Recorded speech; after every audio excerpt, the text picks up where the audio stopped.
دا هارون الرشید بادشاہ یو ځل په خپل چمن کې ناستو او دا نوکران وزیران ورسره ناستی نو جوش کې راغی نو اواز یې وکړ وی دا لکه نن چې څوک څه غواړي زه ورکوم وغواړی چې څه غواړی وی صاحب دا خبره دې څنګه وکړه وی بس چې څوک څه غواړي نن ورکوم یو کس پاسې زما 2,000 روپۍ پکار دي د ده نوم لیکه ورکوله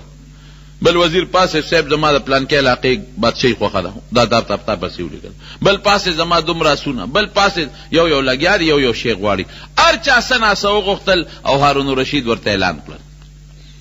یو وینځه د هارون الرشید شاته ولاړه ده وینځه ببوزې وی لګیا دی ورته ببوزې ورته وی نو هارون الرشید ورته مخ راواړو وی ته څه نه غواړې دې خلکو چې دومره څیزونه واخیستل وی دا بېوقوفان خره پرېږده چې هر څه قبضه کړي دا خره دي بېوقوفان دي هغې هم غوسه شو چې تاسو زما وزیرانو ته او مشیرانو ته خره ووې او بېوقوفان دي ورته ووې او هارون الرشید هم غوسه ورله وی زما د مشیرانو ته ته خره وې یا دا ټول خره دي قمقل دي پرېږده چې دا سامانونه دوی والي یاره دې ویړه کې چې دا جوړ دا وینځه لیونی شو که څه چل پې وشو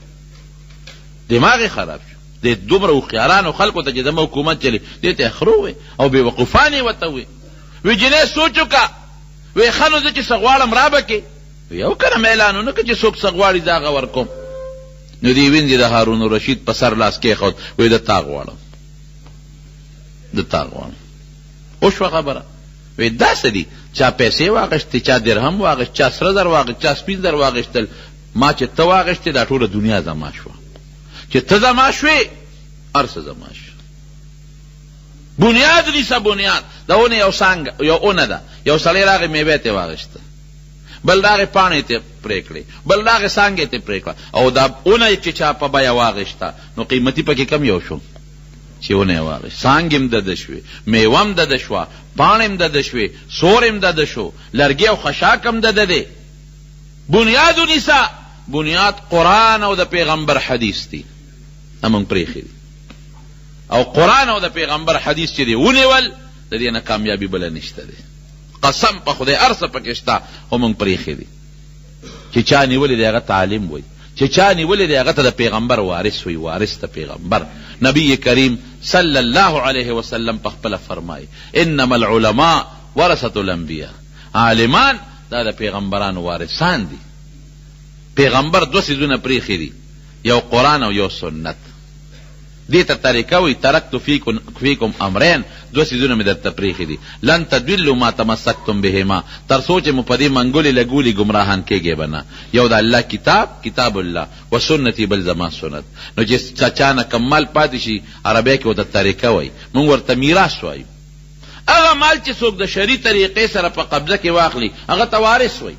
نو دغه د پیغمبر میراث چا په قبضه کې اخیستی دی عالم دا وارث د پیغمبر دا زه نه ویم دا حضور پاک مبارک فرمایي او مرتبو ته یې ګوره د دنیا مرتبه مو د آخرت دواړه درته ښیم د امام ابو حنیفه رحمت الله علیه یو شاګرد دی امام ابو یوسف ورته وایي خپل نوم زوړ یعقوب دی یعقوب مور به لیږه ویده چې ته رنګسازي زده که نو دی به ته رنګسازی چل هغې زده کو نو یو ځل په لاره تېرېږي امام ابو حنیفه رحمت الله علیه مجلس ته ګېدلی دی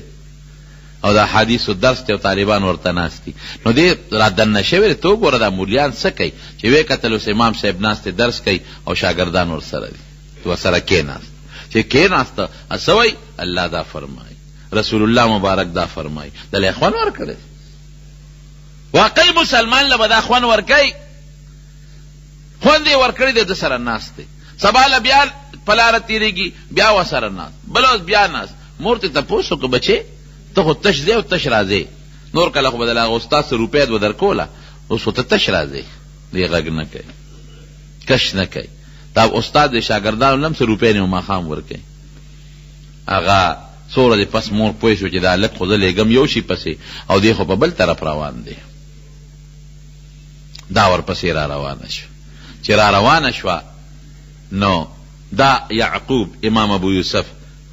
دی په جومات را دننه شو امام سے ګوله دا تصویر مو باسه هسې که اواز بندوي او تصویر خکل ګناه ده نو په جومات را دن نشو، دا ورپسې را دن نشو، کېناسته، ای خو د مور نه پټ را روان دی. هلته مور یې ودرېدله، ښه زه دې لېږم چې ته به څه رنګ سازي زده کړې، هنر به زده کړې، دا ملا صاحب سره کښېنې وخت یې برباد کړ. هلته ورته ودرېده، امام صاحب باندې اواز راوست، امام صاحب، ملا صاحب، زما دا زوی خو دې لوپر کړ، زه یې لېږم چې دا زوی به مې څه هنر زده کړي. نو تا ځان سره کښېنولی دی، ټول وخت دې وله ضایع کړ، تش ځي او تش راځي. نو امام صاحب ډېر هوښیار و. اوس هم دا خلک دي مولیاوو ته اوزګار وي، ده اوزګار دی. ما چې قبر ته لاړ شي نو پته به راته ولګي چې د ما دا کار قیمتي و که د ملا دا قیمتي دی. ملا درته ښکلی عقیده ښیي چې ته پې جنت ته ځې، ملا درته ښکلی عمل ښیي چې ته پې د دوزخ او د قبر د عذاب نه بچ کېږي. ملا درته ښکلی د پیغمبر اخلاق ښیي چې ستا د معاشرې ژوند هم پې ښه شي او ستا پې اخر هم ښه شي. او ته لګیا په ګندونو پسې سر یې په ګندونو، هغې کې نقده پیسه راغله تا ته ښه ښکاري، هغې کې نقد خوراک دی تا ته ښه ښکاري، خو چې زنکدن دې کله شروع شي بیا به راته پته ولګي، بیا به دا ظالمان په لاسونو، قرآن شریف کې الله فرمایي چې دا ظالمان بیا په لاسونو چکونه لګوي، یوم یعد الظالم علی یده، په لاسونو به چکونه لګوي. څه به وایي؟ یا لیتنی اتخذت مع الرسول سبیلا، یا لیتنی لم اتخذ فلانا خلیلا، افسوس که ما د پیغمبر ملګرتیا کړې، افسوس کړې پلانکي سره مې د حجرې او د چمن او د لارې ناسته نه وې کړې، زه خو هغه برباد کړم په دې صحبت. قرآن وایي زه نه ویم. نو جناب چې وی د ما دا بچی خو دی د خې توخې نه ویست، ولې ترورې؟ وی دې زه هنر له لېږم، تا کېنولی ځان سره، وی زه ورته هنر ښیم که نه، وی څه هنر ورته ښی؟ وی داسې هنر ورته ښیم چې بیا به د پستې او د چلغوزو د بادامو حلواګانې خوري.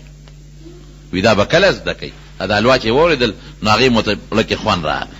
دا به کله زده کوي؟ وی صبر وکړه که نه، خو نن راغی نو دونه زر خو نه شي زده کولی. نو خدای د یعقوب نه امام ابو یوسف جوړ کړ. نو د هغه زمانې د هارون الرشید قاضي القضات چیف جسټس ته جوړ شو، هغې کرسی له لاړ. نو یو ځل هارون الرشید لا هغه خپل لنګري حلوا پخ کړی و او دا چکې پکې اچولی، پستې او بادام او چلغوزي وغیره. نو چې راویړل یاره وی دا خو قاضي صاحب له یوسي چې هغې وخوري، نه یې وله راولېږله. نو دغه وخت کې امام ابو یوسف سره د خپله مور ناسته ده چې حلوا راله پکې چکې بادام دي، وی مور یې وخوره، وی بچې دا څه دي؟ وی د ما د استاد خبره دې یاده ده؟ څه یې درته ویلي چې داسې هنر ورته ښیم بچي ته چې بیا به دا بادام او پستې او چنغوزو چکې به خورې، حلواګانې به خورې. وی مور یې اقه هنر مې زده کړی دی، دا هغه حلوا ده وخوره. نو مور ورته وجړل، بچې وی ستا استاد ابو حنیفه باندې په قبر خدای رحمتونه نازل کړي، داسې هنر یې درته ښولی چې نن د بادشاه خوا کې ناست دی او خلک درته سلوټونه کوي، او که ما واله هنر دې زده کړی وی نو بیا به د جامې او لاسونو او مخ د رنګ نه لړلي او په نورونو به دې منډې تړلی والی. نو یو ځل هارون الرشید میټینګ راوغوښته، وی علم سره د خلکو مینه کمه شو، دا څه چلو شو؟ چا وی صاحب علماو له تنخواګانې زیاتې کړه، چا وی مدرسې جوړې کړه، چا وی دا وکړه، چا وی دا وکړه، خلک بچو باندې علم نه کوي. امام ابو یوسف ورته وی ما سره یو تجویز دی، یو فارموله درته ښیم، که په هغې د عمل وکړه ته ګوره چې دا خلک علم کوي که نه کوي. خو یاره جي هغه درته نشم ویلی. وی نه خامخا به وی قاضي صاحب، وی نه نشم ویلی، خفه به شي. وی څنګه به خفه شم؟ وایه که نه وی خفه کېږم. وی خب بیا د بي ما پې خفه کېږي خو به نه. وی نه، وی داسې وکړه چې یو اعلی اس قیمتي چې ستا کم اس دی، دې زمانه کې موټر او هغه زمانه کې اس دا براوالي، او قیمتي زین به پې واچې او ښه مزېدار به خشته کې، او چې مازدیګر شي خلک بازارونو ته مازدیګر روځي نو زه به پې راپاسه سور شم ماله به راکې، او ته به زما د اس واګې ونیسې او په دې بازار کې به یو څو چکرې راکې. کولی شي بادشاه صاحب دا چل به وکړي. نو چې خلک مه وویني چې تا زما د اس واګې نیولي دي او په قیمتي اس یم، دا خلک به ټول په خپلو بچو علم شروع کړي. الناس علی دین ملوکهم. بادشاه چې دغاخې پرتوګ واچوي نو دلته کې هغه بجلیګر مولوي صاحب خبر وي د شاخې تاخې دویم پرتوګ واچوي، بیا هغه هم بیا واچوي، هغه چې دره کې نه لګي په کبال کې ځان لالي خو هغه اچوي. ولې؟ زما بادشاه چولی نو پتلون کې څه ګناه نشته، عورت پې پټ دی، خو ګورې شعار د مسلمان نه دی، شعار د چا دی؟ د انګریز دی، د هغه شعار دی. نو ضرورت ته پاره خیر دی که فوج پولیس چې مثلا نو تا ته ساجت چې سکول ته د بچی ته مخې ته د خر لکۍ وې ځانده کړې ده او پتلون دې وتا چولې دی ضرورت څه دی وی دی کې خو چې څه ګناه نشته ما یې زه به ومنم چې ګناه نشته عورت پې پټ دی لیکن نښه د چا ده نه د پښتون نښه ده د پښتون لباس هم نه دی نه د مسلمان شعار دی ماشوم ته د وخت نه په غوږ کې چې دا ټی او دا پتلون د عزت جامه ده ګورې هغه له د مخکې نه په زړه کې ور واچول دا د انګریز نښه دا د عزت جامه ده ولې د انګریز تهذیب خپل دا د اسلام دی نه دی خو د پښتو خپل تهذیب د خپل که کنه اسلام سره خو دشمني روانه ده زر به دا وي دی کې څه ګناه ده نو په پرتوک کې څه ګناه ده په کمیس کې څه ګناه ده عورت دی په هغې د دې نه ښه پټ دی او خرې پې زیات پټ دی دا زمونږ د خلکو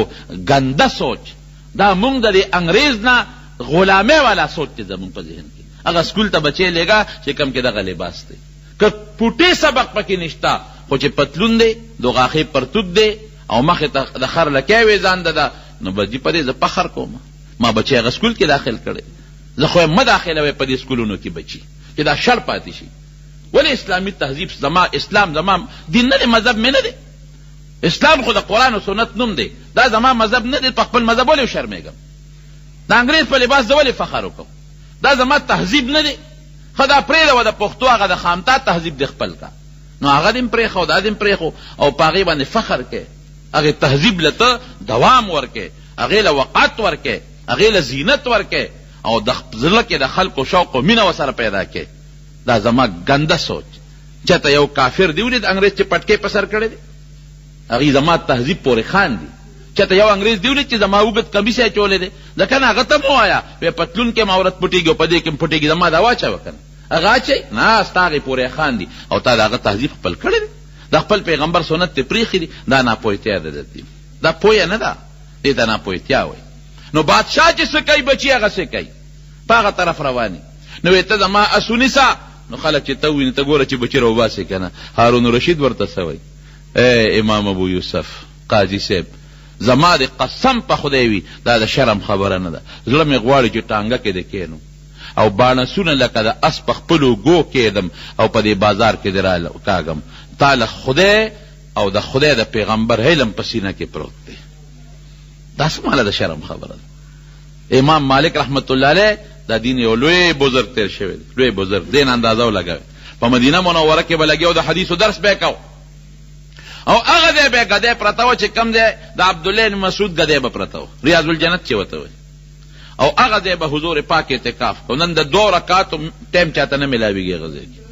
هلته به ناستو د حدیثو درس به کو او داسې لوی مجلس به ورته لګېدلی و د احادیثو د درس طالبان یو ځل یو سړی راغی د مجلس ته رادننه شو او د خلکو په اوږو یې قدمونه راواغېستل او نیغ امام مالک ته راغی او چې څنګه راغی ته وی صاحب راپاسه راپیسه وی را ترغاړو ځه را ترغاړه بس وی اجازت راکړه را تندې دې ښکلوم ښکل که اته تپوس کې لکه دا څه چل دی وکړه د حدیثو درس په مابین کې ګناه دی وګټله د خلکو په اوږو دې قدمونه واغېستل دا دې بېل جرم وکړه او درېیم دا دی چې ما ځان ته را ترغاړه باسلم څه چل شوی دی او په تندي دې ښکل کړم وی صاحب دا غلطۍ مې وکړه خو د یو حرس ته لاس وی بیګا مې حضور پاک مبارک په خوب کې ولید سره د ملګرو دې مسجد نبوي ته رادننه شو وی ته لګیا دی درس حدیث کې وی حضور پاک دا وفرمایل چې مالک ابن انس څه شو امام مالک څه شو وی صاحب چا ورته وی چې هغه ستا د حدیثو درس ته ناست دی وی اواز کې ورته وی تا ته چې اواز کې چې حضور پاک ته غواړي نو وی ته راپاسېدې وی دا اولی دې رپېدل چې ما ته به څه وی وی چې رانږدې شوې درته فرمایي چې مه یارېږه او ځان ته یې را ترغاړه باسلې او په دې تندي یې ښکل کړې ښکل قدر زر زرګر شناسد قدر جوهر جوهر حضور پاک ځان ته ولې را ترغاړه باسي زه به یو لنډ مثال درکړم زما خبرې دي او چې څوک زما خبرو سره مینه ساتي زما به ورسره مینې کوي او چې زما د خبرو څوک خدمت کوي بیا زما دا خبرې خلکو ته بیانوي او د دې مثلا اردو کې ترجمه بل چاته کوي انګریزی کې چاته ترجمه کوي یاره ډېر ښه تقریر دی او دغه بل ته کور بیبیانو ته وایي او زه ته خبر شم زه به خوشحالېږم که به نه خوشحالېږم نو دا قرآن د چا خبرې دي او دا حدیث ته چا خبرې دي د نبی علیه السلام نو چې څوک د الله او د هغه د پیغمبر د خبرو خدمت کوي چې رالیږلې دا خبرې دې دپاره دي چې یو بل ته ورسوی را لېږلې دي دپاره دي چې خلک پې پوه کوي او څوک د الله او د رسول د خبرو خدمت کوي او ترجمې یې کوي او بل ته یې رسوي الله خبرېږي نو خدای به ورسره مینه نه کوي. موږ کم طرف ته روان یو بالکل سوچ زموږ وروڼو خفه کېږي ما بدل طرف ته روان دی. دنیا ده او دنیا ده او منډه ده او منډه ده او منډه ده منډه ده. حضور پاک یو دوه دعاګانې کړي دي هغې باندې تاسو پوه یم. یو دعا یې دا کړې ده اللهم لا تجعل الدنیا اکبر همنا، وی خدای دنیا زما مقصود مه ګرځوه، لوی مقصد می دنیا مه ګرځوه. نن زموږ د خلکو لوی مقصد دنیا ګرځېدلی سار نه ماښامه پورې دنیا پسې منډه اوور ټایم د دنیا دپاره. مونځ څه مونځ دی 5 منټو له راشو په هغې کې م د هغه خپل دوکاندارۍ او د هغه خپلې نوکرۍ سوچونه چې کله به زر ځان رسومه دفتر ته او کله به ځان خپل دوکان ته واپس رسوم. دغه زما مونځ دی. زکات خو یا څوک ورکوي نه چې ورکوي په ریاکارۍ ورکوي. دا زما څه عبادت دی؟ ټوله دنیا پسې منډه. سهار به وځي ماښامه پورته دی لپی دی. هلکه ضرورت دی بلکل منم. ډاکټر ته ضرورت شته بلکل منم. انجینیر ته ضرورت دی بې دی نه ژوند نه تېرېږي منم. اقتصادي معاشي ماهر ته ضرورت دی بلکل ضرورت دی زه منم. که دا نه د پل جوړېږي او نه د سکول جوړېږي او نه د دارو درمل جوړېږي ضرورت نو قرآن ته ضرورت څه که نشته؟ تاسو هم تپوس انجینیر ته زه ضرورت منم. زم وکړه یو بچی انجینیر کا بلکل ضرورت دی. قوم ته او ملک ته ضرورت دی. ډاکټر ته ضرورت دی یو بچی ډاکټر هم کا زه ضرورت منم. اقتصادي معاشي ماهر زری ماهر دا ته ضرورت دی بلکل جوړ کا د قوم د ملک ضرورت. خو قرآن ته ضرورت شته که نشته؟ د پیغمبر حدیثو ته ضرورت شته که نشته؟ نو ولې شاده کړی دی؟ څلورو بچو کې یو خو ملا کا، څلورو بچو کې یو خو حافظ کا، شپږو بچو کې یو خو حافظ کا. یاره شپږ هم پرېږده قوم کې یو خو عالم کا که نه. ټول عمر به زه کابل بولا ته پسې ناست یم، باجوړ بولا پسې به ناست یم، ټول عمر به زه د دیر مولا پسې ناست یم چې دی به ماله امامتي را کوي ما ته به دین ښیي. نو دومره پیسې خرج کوې دنیا دپاره موږ څونه پیسې خرج کوو؟ دا سپینې خبرې درته کوم چې پوه شئ تاسو څونه پیسې دنیا له خرج کوو. کوم ځای اوسېږي جي اسلام آباد کې بچو تعلیم دپاره. بل نه تپوس کې څه کوې لکه ډېره موده شوه نه ښکارې جي پټ آباد کې بچو تعلیم د دی رہے جي کوم ځای دی رہے حیات آباد کې بچو تعلیم دپاره کور په کرۍ نیولی دی. څومره پیسې خرج کوې په دغه تعلیم؟ لکو روپۍ دې خرج کړې. ټیوشن والا دلته بیل نیسئ هغه وایي کمزوره دی بچې دلته ولا ټیوشن نیسئ. هغه ټیوشن فیس بیل ورکوي، ایډمیشن فیس بیل ورکوي، یونیفارم والا بیل اخلي، کتابونه چې یا اکسفورډ یونیورسټۍ نصاب دی ما سره هغه کتابونه والا بیل اخلي، رف کاپیانې والا بیل اخلي او سوزکي او ترانسپورټ فیسونه بیل ورکوي. څومره لکونه روپۍ پې خرج کوي. زما مدرسه کې کتاب والا محتمم مفت ورکوي. جمعات ته راځي سپارې والا مفت. او که یو بچي ته دی وایي چې ورشه سپاره خپله راوړه بیا پلار سپاره زه به بل جومات ته ده. دا زما دین سره مینه ده که نه څنګه مینه شوه؟ دومره پیسې په هغه بچي لګې والله که دا بچی دې په کار شي که دین پکې وي د دنیاوي تعلیم سره نو مور پلار ته به لپه اوچته کې دعا به وکړي. بس لپی د حافظ لپه لپه ده چې پلار ته دعا کوي، د ملا بچي لپه لپه ده چې پلار پسې دعا وکړي. دغه د رشوت لاسونه لپه نه ده، دغه د کرپشن نه جوړ لاسونه لپه نه ده. د دنیا تعلیم ښه دی زه انکار نه کوم خو چې دین وسره وي. دنیا تعلیم ښه دی خو چې ګناه وسره نی، حرام خوري وسره نی، نو بیا زه منم. ما دین ولې پرېښوده؟ ما سوات مولا او باجوړ مولا ته ولې پرېښود؟ ما کابل مولا ته دین ولې پرېښود؟ یو بچی په 4 5 کې قوم په سر یو مولا جوړ که که نه؟